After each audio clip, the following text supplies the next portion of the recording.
Ladies and gentlemen, we are officially live here, and it is time. It is time. It is time. I am so super excited, truly, to be presenting to you on a subject in a modality in which, for the past couple of years, I've been really been a true fan of, and it's just absolutely amazing. So, ladies and gentlemen, welcome here to Transformation Greatness, along with SBN, the Small Business Network podcast. And this is going to be episode 238. But this is going to be a very special series as we're going to be diving into hypnotherapy mini-series. And what this is that it's designed really to let you all know as far as a little bit more about hypnosis and hypnotherapy, what it is, what it isn't, but also some of the benefits as well. So during this journey, if you will, we're going to be covering a multitude of different things, and it's going to be a 5-part series. So it's going to be Monday through Friday, and actually based upon the engagement, if you guys are really getting a lot of value, and I noticed throughout the course of the week, then definitely there's going to be 2 bonus parts as well. But that's all contingent on you guys. So before we go ahead and jump in, I just want to for all those that may be new as far as to the channel, just introduce myself, just tell you a little bit about who I am, because it's not about me, and then we're going to go ahead and move forward. So once again, my name is Shawn White, and I'm the founder and creator of a brand which is called Transformation Greatness, which is all about motivating, encouraging, and inspiring the masses. And with that as a triple fold, because I'm a speaker, a life coach, in addition as being a hypnotherapist practitioner, but also as well I wear many different hats and a part of many different organizations, such as a radio and TV personality with the Small Business Network. I'm affiliated with Excellence Incorporated as being one of the ambassadors, and guys, I can go on and on and on. But tonight, we're going to be talking about this thing called hypnotherapy. And the last 5 or 10 years or so, it has definitely have gotten a lot more interest. A lot of people have been more open-minded to hypnosis, and the power of it and how it's transforming lives. And with that, I've just been very, very blessed upon that. I want to thank Miss, I don't know if she's even on here, but a very special shout out and thanks to someone that really, truly opened up my eyes to hypnotherapy and what it can be, by the name of Miss Elizabeth Otis. She was the one, just to give you a little bit of backstory, guys, and then we're going to jump into this. I remember that I did one of my podcasts, and I interviewed Miss Elizabeth Otis, and if you don't know her, she's actually the creator of the Be Live community, and she's also a hypnotherapist practitioner as well, in addition to a multitude of different modalities. But on that interview, I interviewed her, and it was so inspiring. I was so intrigued by the subconscious mind and how the way that the brain works, that was actually one of my best podcast interviews. It was about, I believe, an hour and 45 or 2 hours, and my mind was just blown. So afterwards, after the show, I asked her certain questions because I was very, very curious and very intrigued. Always been a student of human behavior and what makes us, tick, right? And she was very kind and gracious enough to really instill the knowledge. And from there, she told me the school in which that she attended. And I remember prior to actually going to the school, and there was no rush, by the way, no pressure, I took a course in history and hypnosis, and guys, I was hooked. I spoke with one of the recruiters from HMI Institute. Shout out to HMI Institute. You guys rock, by the way. And the rest was history. Now, unfortunately, I was a few credits away from actually graduating, but with the skills and methods and the hours that I put in, I am considered as a hypnotherapist practitioner. So the information in which that you're going to receive over the course of the 5 days, I am able as far as to teach that and also practice as well. But I cannot say that I'm certified because I did not graduate. I hope that makes sense. So what is hypnotherapy, or what is hypnosis? And I want to say hello to Miss Bessie Sharp. Welcome, welcome. Thank you so much for tuning in, ma'am. Oh, and by the way, if you catch this on the live, put in hashtag live. And of course, if you catch this on the replay, go ahead and put in hashtag replay. So let's first, in order for you to understand hypnotherapy, let's first dive into what is hypnosis. Hey, Craig, thank you so much for hopping on, my friend. I definitely appreciate that.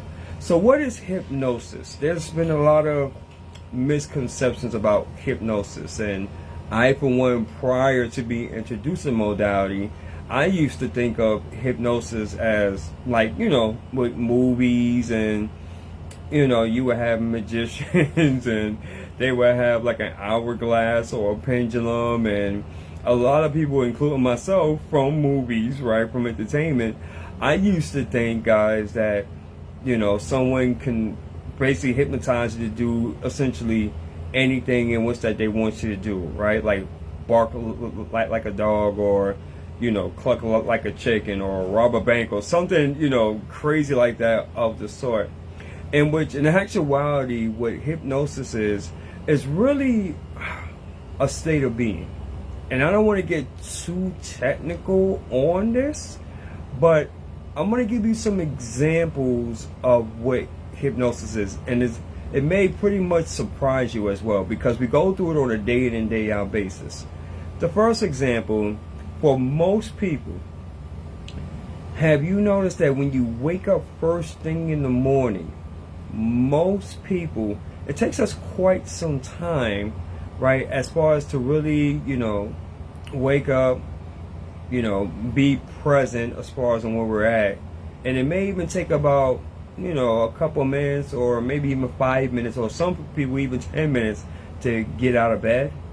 That's one form of hypnosis, and the reason being is because we're coming out of a dream state, and on that particular manner, when we're waking up, we're in a state of hypnosis. Or how about this? How about as far as if you're driving as far as to work or your respective destinations? Have you ever noticed how you're able to get to your destination without even thinking about, as far as, you know, whether to put your foot on the gas or even on the brake, or where you signal? You know exactly on where you're going, the route that you're taking, day in and day out, that at many times that you can even have a conversation on your hands-free phone, or even listen to the radio, and you'll get there on autopilot. That's the second form of hypnosis. Or how about this? How about as far as if you're watching a movie and you're so involved into that, whether it be an action movie, a love movie, a drama, documentary, whatever the case, that's another form of hypnosis. And there's many different forms or examples of hypnosis. It's something in which that we do on a day in and day out basis. However, due to the mental programming, we're not made aware of it because it's on autopilot, guys. So for all those that may say, oh, you know what, I don't like hypnosis, I can't be hypnotized. Well, the reality is this, is that we all go through a state of hypnosis at several points during the course of the day, but we just don't realize it. So it's natural. Now, what hypnosis what hypnotherapy is, it's a beautiful modality. Oh my goodness. Hypnotherapy, what that is that it is a modality, ladies and gentlemen, in which that it allows, as far as for the therapist, to be able to work on what is known as the subconscious mind. So the way for me to break this down and really explain to you how hypnotherapy excuse me, actually can come into play is if by doing it this way. And give me a second, guys. So the way I'm going to explain it is this, and I want you to pay attention to what I'm doing. So our conscious mind right here, right, this is the part in which that we use, which is about 10% of our brains. It's been scientifically proven. Some people may argue 8%, 5%, 12%.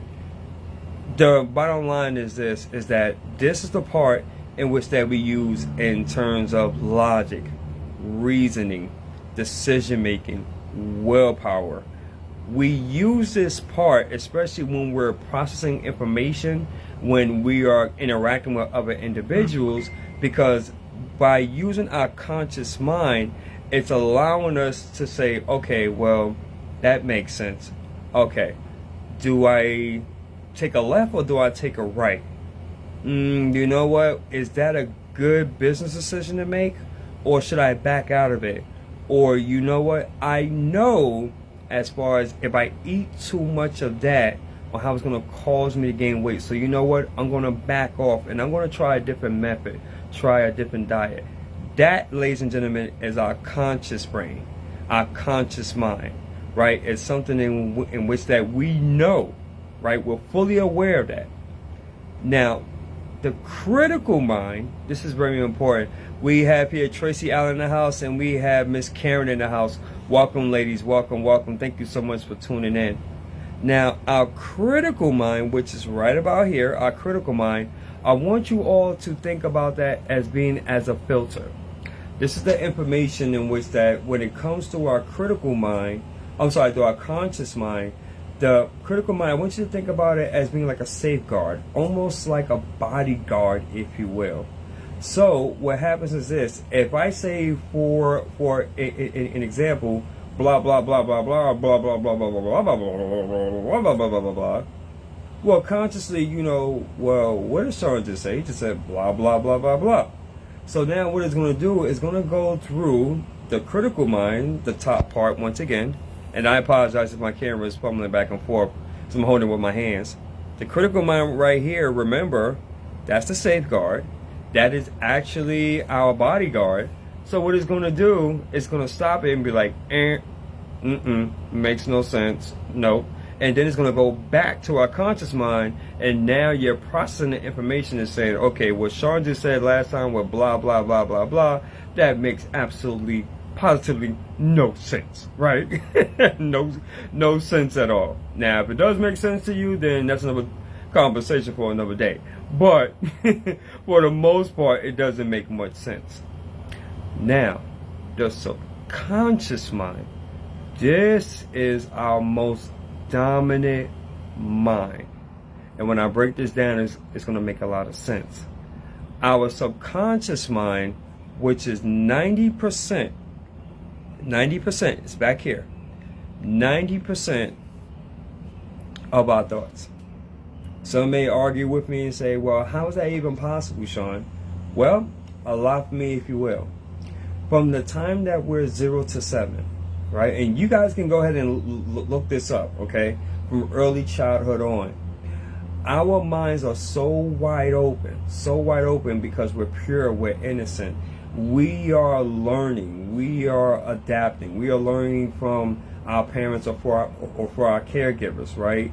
We are naive at best. So we're learning, like obviously, like, okay, we see the stove hot, right? Conscious mind, we see the stove hot, but we don't know that it's hot. We don't know until we touch it. So now when we touch it, we're like, ouch, you know what? That hurts. That hurts. So now that particular image or thought, it gets planted out into our subconscious mind. It's like, okay, you know what? Moving forward, we're not going to touch that. We're not going to touch that at all. Basically, we're learning everything as we go along. We don't know what's right and what's wrong, but we're only learning from these learned behaviors and patterns from our caretakers, from those that we're close, from 0 to 7, right?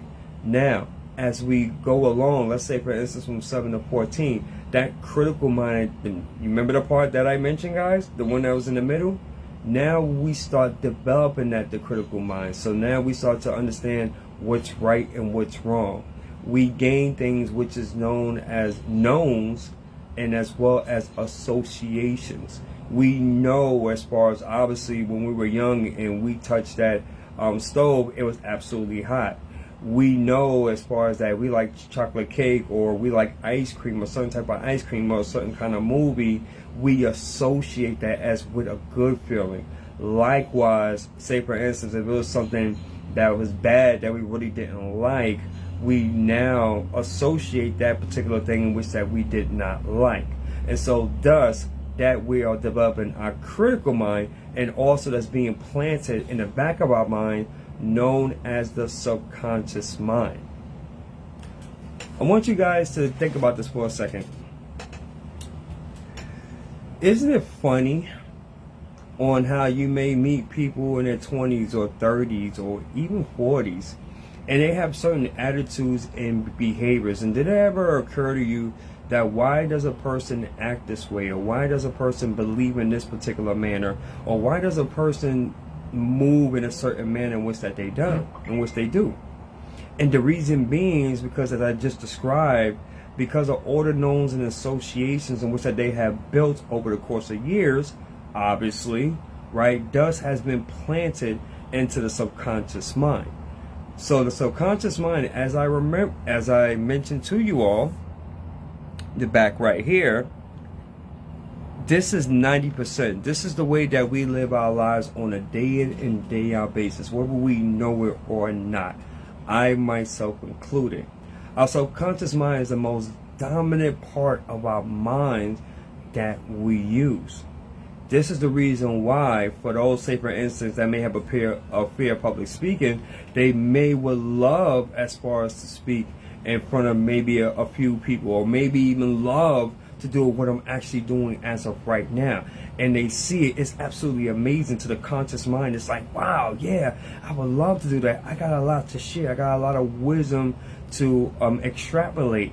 However, due to maybe a bad experience or maybe a traumatic event, maybe when they was in school and they got laughed at, or maybe they did a presentation at work and the words didn't come out right and people was just laughing at them or humiliating them. Now, because of that known and association that's so painful, it got implanted into the subconscious mind. And our subconscious minds, ladies and gentlemen, it keeps us safe. It keeps us safe.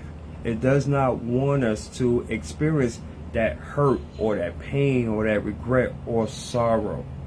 So it gets trapped in the subconscious mind. So now that person that wants to speak, they have a fear of it, because the subconscious mind, as I told you, the dominant mind, right, is going to pull up and say, whoa, Shawn, I don't know.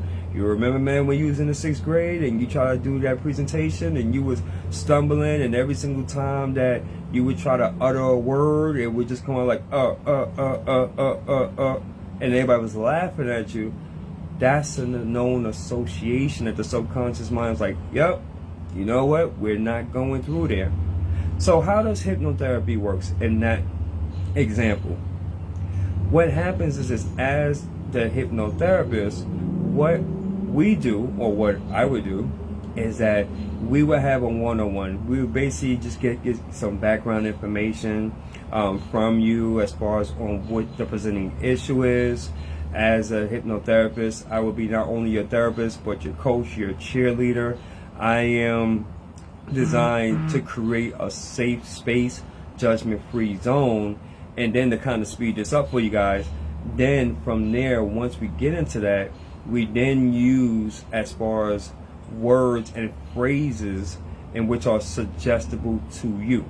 So the way it works is this, is that we would then be able to put you in a relaxed, calm state in which that your mind and body would follow.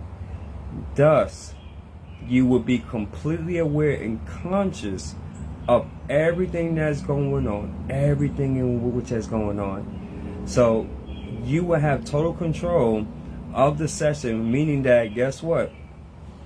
You can leave at any time you want if you feel that it's uncomfortable.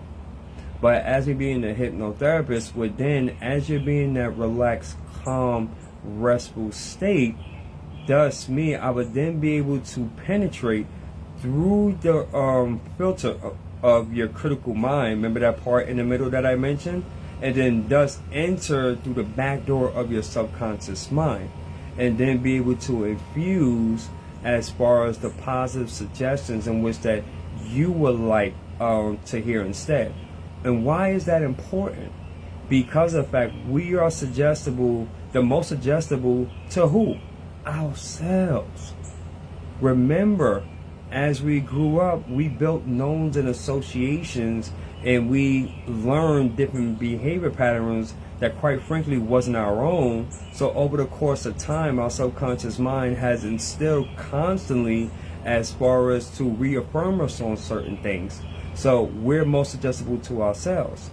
So now, as me being the hypnotherapist and working on your subconscious mind, infusing those positive suggestions, you as being the client is fully aware and know exactly what's going on. You're working on the conscious mind.